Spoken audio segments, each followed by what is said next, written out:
Al-Fatihah.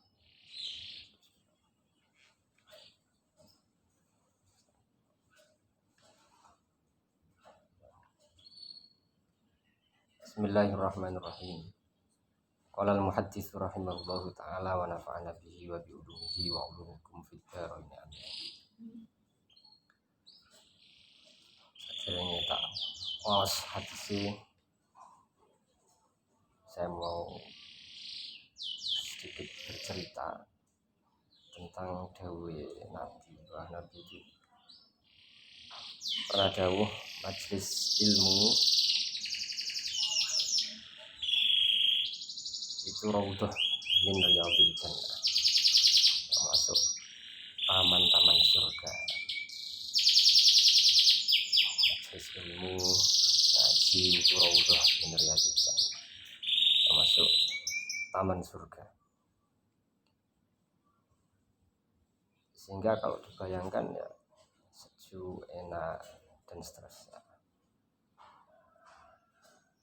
Cuma tidak semua orang bisa merasakan itu. Si kayak ning surga itu gak kabeh kok. Termasuk diantara orang yang bisa merasakan itu ya kula. Saya bisa merasakan bahwa ngaji itu, tempat ngaji itu memang raudhah min riyadil jannah. Buktinya saya ngaji dan di hadapan saya wonten bidadari. Itu yang saya rasakan. Pun An Jaririn ibni Abdillah radhiyallahu anhu. Anan Nabiya saat temen Nabi sallallahu alaihi wasallam iku kala iku dawuh sapa kanjeng Nabi. Dawuh lahu maring Jarir bin Abdillah fi hajjatil wada ing dalam haji wada. Dawuh ing istansit nasa. Istansit amrih nengklengno sapa sira. Istansit amrih nengklengno sapa sira nasa ing menungso. Faqala mangko dawuh sapa kanjeng Nabi dawuh ing latar ji'u ba'di kufaron. Latar ji'u aja bali sapa sira kabeh ba'di ing dalem sawise ingsun. Kufaron hale pira-pira wong kafir. Yadribu hale mukul sapa ba'dukum sebagian sira kabeh mukul riqaba ba'din ing pira-pira gulune sebagian kang liya. Hadis riwayat dari Jarir bin Abdillah radhiyallahu anhu dimasukkan dalam bab al-insad lil ulama. Al-insad lil ulama itu maksudnya ya ono ulama, ono guru, ono kiai nyampe no materi agama, maka layaknya bagi mutalim, bagi yang mendengarkan untuk diam dan memperhatikan betul tentang materi yang disampaikan oleh para ulama. Terus sekali, bape kok insad lil ulama padahal ini kanjeng Nabi. Ini peristiwa kan peristiwa yang dialami oleh kanjeng Nabi dawuh marang Jarir bin Abdillah. Tapi bape kok al-insad lil ulama, nanti ulama ini. Kemudian dijawab oleh ulama bahwa al-ulama itu warasatul anbiya, ahli waris Rasulullah, sehingga pas kalau andaikan babnya ini disebut al-insad lil ulama. Artinya sahabat nalika kanjeng Nabi sampaikan materi, para sahabat ya harus diam dan memperhatikan. Kok nalika santri ngaji marang kiai ini, marang guru ini, kudune etikanya juga demikian. Etikanya harus diam dan memperhatikan apa yang disampaikan oleh kiai dan juga para guru. Hasil hadis ini diriwayatkan oleh Jarir bin Abdillah. Dia mengatakan bahwa Nabi pernah dawuh kepadanya pada saat di Mina, saat hajjatul wada. Beliau memerintahkan kepada Jarir bin Abdillah istansidun nas. Saat kanjeng Nabi mau menyampaikan khutbah di Mina saat hajjatul wada, karena sahabat banyak yang ikut sehingga sedikit ada gemuruh di sana. Sehingga Nabi memerintahkan kepada Jarir bin Abdillah untuk menyampaikan kepada para sahabat yang lain agar diam dan tenang untuk memperhatikan khutbah yang akan disampaikan oleh kanjeng Nabi. Masjid istansidun nas. Fakola, kemudian materi apa atau khutbah apa yang disampaikan oleh Kanjeng Nabi? La tarji'u ba'di kufaron yadribu ba'dukum riqaba ba'din. Setelah ini jangan kalian menjadi kafir lagi. Yadribu ba'dukum riqaba ba'din, yang hobi saling membunuh antara saudaranya sendiri. Dari hadis itu nanti kita akan bisa petik beberapa pelajaran, di antaranya bahwa al-insat lil ulama lazimun. Wong itu nalika kiai, nalika ulama, nalika guru, ustadz menyampaikan materi agama, ceramah agama, maka harus tindakan yang harus yang dilakukan oleh muridnya, oleh santrinya, oleh audiennya, harus insaf. Insaf itu maknanya diam untuk memperhatikan materi agama yang disampaikan. Karena dengan diam itu banyak sisi positifnya. Satu sisi positifnya adalah dengan diam dan memperhatikan betul apa yang disampaikan oleh para ulama yang menyampaikan materi itu, maka materi yang disampaikan akan bisa dia dengar dan dia pahami secara utuh, tidak ada kesalahpahaman. Tapi itu sisi positif yang nanti kembali kepada dirinya sendiri.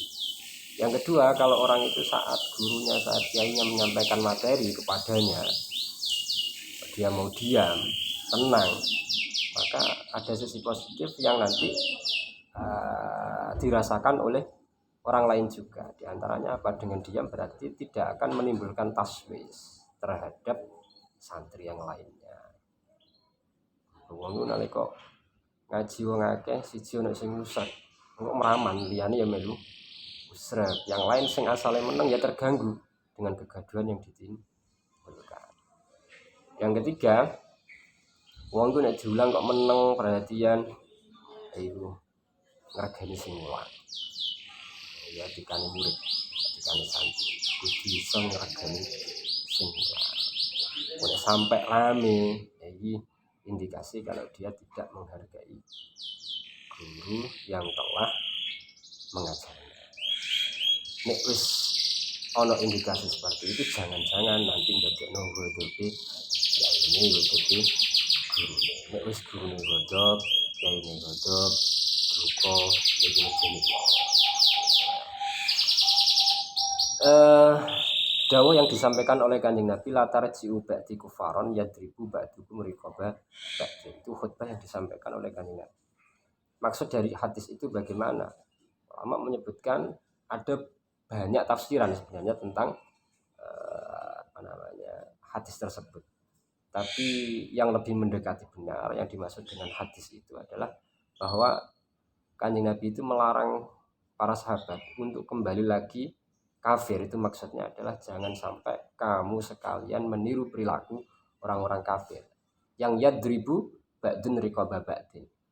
Mereka orang kafir itu hobi saling membunuh antar saudaranya karena hal sepele, karena godok, karena adawah, sampai paten pinaten sak diure di wong Islam iku sampai koyo ngono.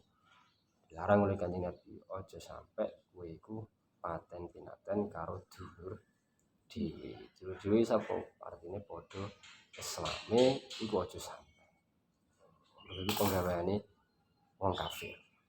Penggaweane wong kafir sadurunge Islam mlebu ku senengane paten pinaten pemenang no Arab. Arab itu bisa dikatakan dulu sebelum Kanjeng Nabi, sebelum Islam datang itu seperti hukum rimba. Pokoknya senengane paten pinaten, itu hobi ini sudah mendarah daging paten pinaten. Gara-gara hal sepele saling perang, gara-gara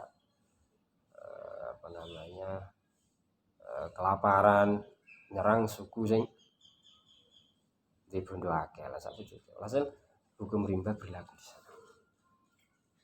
Diingatkan oleh Kanjeng Nabi, wong Islam dari Quran kan innamal mu'minina ikhwatun. Wong iman itu dulur, nek dulur ya cepatan pinaten. Dulur itu rada gedeng-gedeng sithik, ya pancen dulur. Tapi aja sampai paten pinaten. Mergo nek paten pinaten iku dosa gedhe. Man qatala mu'minan muta'ammidan fajazaohu jahannamu khalidan fiha. Quran menyebutkan bahwa orang yang membunuh orang iman secara sengaja, maka balasannya neraka jahanam. Itu yang diingatkan oleh Kanjeng Nabi. Terus babuman sa'ala wa huwa qaimun aliman jalisan. An Abi Musa radhiyallahu anhu qala. Ngendika sapa Abi Musa. Ngendika ing jaa rajulun ilan nabi. Jaa teka sapa rajulun sapa wong lanang. Ilan nabi maring Nabi sallallahu alaihi wasallam. Faqala nuli dawuh sapa Kanjeng Nabi dawuh ing ya Rasulullah mal qitalu fi sabilillah. Ya Rasulullah he utusane Allah, mau tawi apa al qitalu iku perang fi sabilillah ing dalam dalane Allah. Perang fi sabilillah wa apa? Jihad fi sabilillah wa apa? Fa inna ahadana krana sak temene salah sijine kita iku yuqatilu iku perang sapa ahadana huduban. Krana arai muring-muring. Wa yuqatilu lan perangan sapa ahadana hamiyatan krana arai fanatik. Wa yuqatilu lan perangan sapa ahadana hamiyatan krana arai fanatik. Faqala nuli dawuh sapa Kanjeng Nabi dawuh ing man qatala litakuna kalimatullahi yal ulya fa huwa fisabilillah. Man utawi wong qatala iku lamun perangan sapa man litakuna drapun yen to ana apa kalimatullahi apa kalimahe Allah agamane Allah. Ya kalimatullah al ulya iku luhur. Fa huwa mongko utawi man iku fisabilillah iku ing dalem dalane Allah. Fisabilillah iku ing dalem dalane Allah. Hadis diriwayatkan dari Abi Musa al-Asy'ari radhiyallahu anhu. Dia dawuh bahwa dulu itu pernah ada salah satu sahabat yang sowan kepada Kanjeng Nabi. Terus dawuh bertanya kepada Kanjeng Nabi, ya Rasulullah, mal qitalu fisabilillah. Jihad perang fisabilillah itu sebenarnya bagaimana? Fa inna ahadana yuqatilu huduban wa yuqatilu hamiyatan. Karena saya melihat di antara kita itu kadang ada yang perang melawan non muslim tapi tujuannya karena ghadab, emosi. Mungkin memang dulu dia sudah pernah ada dendam sebelumnya sehingga sekarang Imamul Muslimin menyerukan untuk jihad, dia ikut. Tapi motivasinya tidak karena untuk menegakkan agama Allah, tapi karena emosi sebab punya dendam sebelumnya. Wa yuqatilu hamiyatan, juga terkadang saya lihat ada salah satu dari kita, golongan kami yang ikut perang bergabung di pasukan Islam misal berperang dengan non muslim tapi tujuannya karena hamiyah, fanatik golongan, fanatik suku, fanatik kebangsaan dan seterusnya, bukan karena Allah Subhanahu wa taala. Hanya bidawuh man qatala litakuna kalimatullahi yal ulya fa huwa fisabilillah. Orang itu kalau perang tujuannya karena kalimatullahi yal ulya, karena agama Allah supaya bisa jaya, maka dia itu perang fisabilillah. Artinya apa? Orang itu bisa dikatakan jihad fisabilillah kalau memang niate krono Allah Subhanahu wa taala.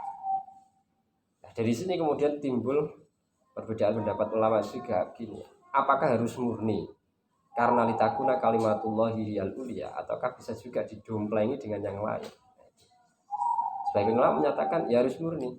Bisa dikatakan qital fisabilillah itu kalau memang tujuannya murni karena Allah Subhanahu wa taala agar Islam jaya, Islam menang, menyebar ke seluruh penjuru dunia.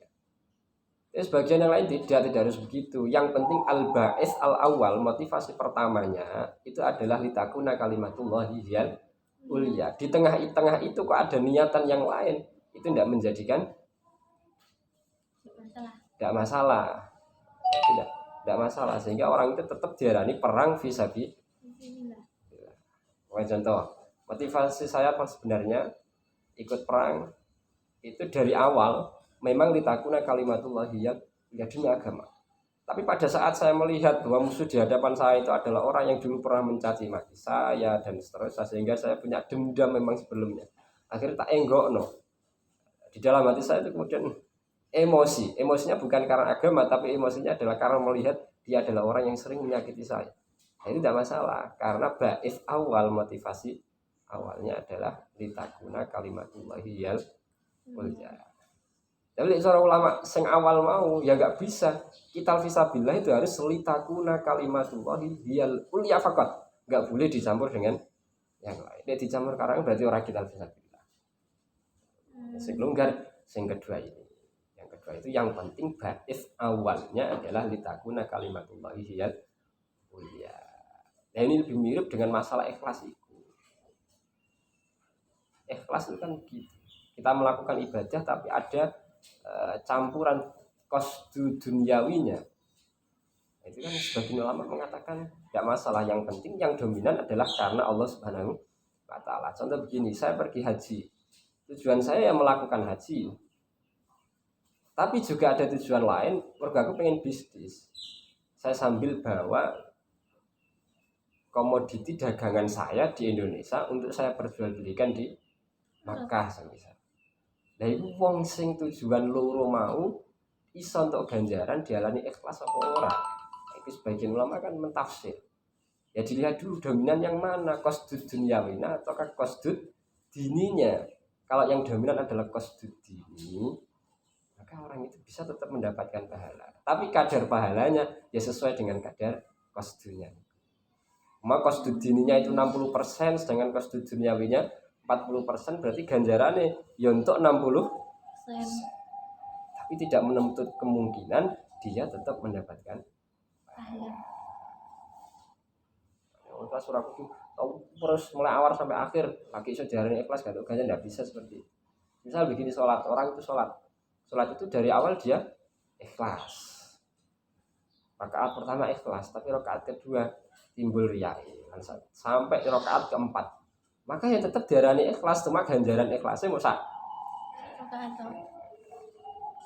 Ya, sama dengan ini, orang itu kalau baiz awalnya adalah litakuna kalimatullahi yal ulya fahuwa fisabilillah, meskipun nanti di tengah perjalanan ada qasdu yang lain. Babu qaulillahi ta'ala wa ma utitum minal ilmi illa qalila wallahu a'lam.